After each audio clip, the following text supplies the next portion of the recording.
তো আজকে ছিল দীঘায় আমাদের তৃতীয় দিন। এদিকে দেখুন সকালবেলা ঘুম থেকে উঠে আগে ব্রেকফাস্ট করে নিয়েছি। ব্রেকফাস্টটা করে নিয়ে তারপর আমরা সবাই মিলে বসে অনেক আড্ডা দিচ্ছিলাম। ওদিকে সব ওরা বক্স নিয়ে গেছিলো, ওইটাই বক্স বাজানো হচ্ছিলো, গান বাজানো হচ্ছিলো বলে আহি খুব ডান্স করছিল।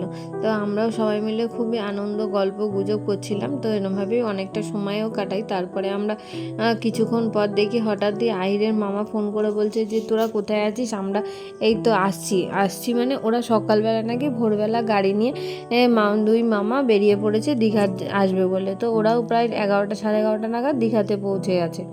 তো ওরা নিউ দীঘাতে ছিল আর আমরা ছিলাম ওল্ড দীঘাতে। আর এদিকে দেখুন আহির প্রচণ্ড আনন্দ করেছে। আচ্ছা, প্রতিদিনই কিন্তু আমরা আড্ডা দিতাম, গান টান বাজানো হতো আর নাচানাচি করতো আহি। তো এদিকে দেখুন এখানে একটু বসে গল্প টল্প করে তারপর আমরা চান করতে চলে গেছিলাম। তো যেহেতু চান করতে যাওয়ার সময় আমরা ফোন নিয়ে যাইনি, সেই জন্য কোনো দিনেরই কোনো রকম ভিডিও করা হয়নি। তো ওদিকে চান টান করে এসে আমরা প্রায় বাজে তখন সেদিনকে আমরা আস্তে আস্তে প্রায় 4টে বেজে গেছিলো। এদিকে এসে এই যে খেতে বসে পড়েছি, করেছিল ভাত আর চিকেন। তো খেয়ে দিয়ে আমরা আর সেদিনকে আর ঘুমোইনি, যেহেতু বাড়ি চলে যাব, কিছু কেনাকাটা করব কি একটু ঘুরবো, সেই জন্য আমরা আর একটু রেস্ট না নিয়ে আবার আমরা বেরিয়ে পড়েছি সমুদ্রের ধারে। তো এই যে দেখছেন আমরা সমুদ্রের দিকে যাচ্ছি। আর আহিকে দেখেছেন যবের থেকে এসছে তবের থেকেই ওর পাপার ওই বন্ধুর কাঁধে করেই ঘুরছে, খালি ওর কাঁধে উঠবে আর কোলে উঠেই ঘুরছে, একটু হাঁটছিল না। তো এদিকে আমরা দুজন মিলে একটু ফটো তুলবো বলে গেছিলাম। তারপরে মাঝে মাঝে এত বড় বড় ঢেউ আসছে, পুরো ভিজিয়ে দিচ্ছে। ওই জন্য আমি যাওয়ার পরে যে দেখেছি বড় ঢেউ আসছে, ওই জন্য ছুটতে পালিয়ে এসেছিলাম। তো আগেই বললাম ওর দুই মামা এসছে, সেই জন্য ওই দুই মামার জন্য আমরা এখানে অপেক্ষা করছিলাম।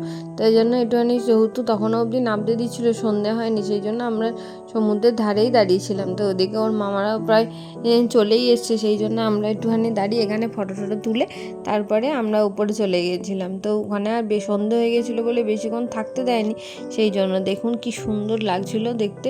এই সময়টা হালকা যখন সূর্য ডুবছে সেই সময়টা খুবই সুন্দর লাগছিলো দেখতে। ওদিকে দেখুন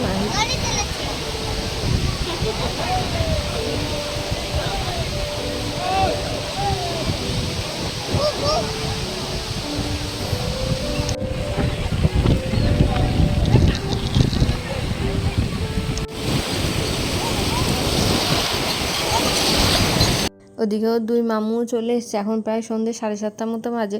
তো আমরা তাই একটুখানি উপরের দিকে বসেছিলাম। আহির সমুদ্রের দিকে বেশি যেতে চাইছিল না, সেই জন্য। তারপরে এই যে আমরা সবাই মিলে একটুখানি ভালো করে ঘুরে টুরে কিছু কেনাকাটি করলাম। কেনাকাটি করে তারপর আমরা যাচ্ছিলাম লজের দিকে, কারণ আমাদের বলে দিয়েছিল 8টার মধ্যে তাড়াতাড়ি চলে আসতে হোটেলে, খেয়ে দিয়ে আবার বাসে উঠতে হবে, আজকে বাড়ি যাব, সেই জন্য। তো ওইদিকে ওকে ওর মামু ওইটা কিনে দিয়েছে, ওটাই ও বাজাতে বাজাতে যাচ্ছিলো। তো চলুন তাহলে।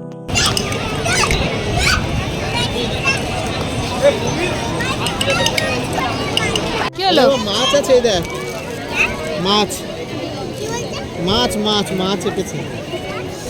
তারপর আবার আমরা খেয়ে নিয়েছিলাম আইসক্রিম। আমরা খেয়েছিলাম ম্যাঙ্গো আইসক্রিমটা, তো ভালোই লাগছিলো খেতে। তো আইসক্রিমটা খেয়ে হোটেলে যাওয়ার পর আমার শরীরটা খুব খারাপ লাগছিলো, তাই জন্য আমি আর রাত্রিরে কিছু খাইনি, আর ভিডিও করা হয়নি। রাত্রিবেলা খাইছিল আমাদের ডিম আর ডিমের ঝোল আর ভাত। ওদিকে আহিরের পাপা খাইয়ে দিয়েছিল। তারপর দেখুন আমরা যাচ্ছি গাড়িতে উঠবো বলে। প্রায় এখন রাত্রির 10:30 11টার মতো বাজে।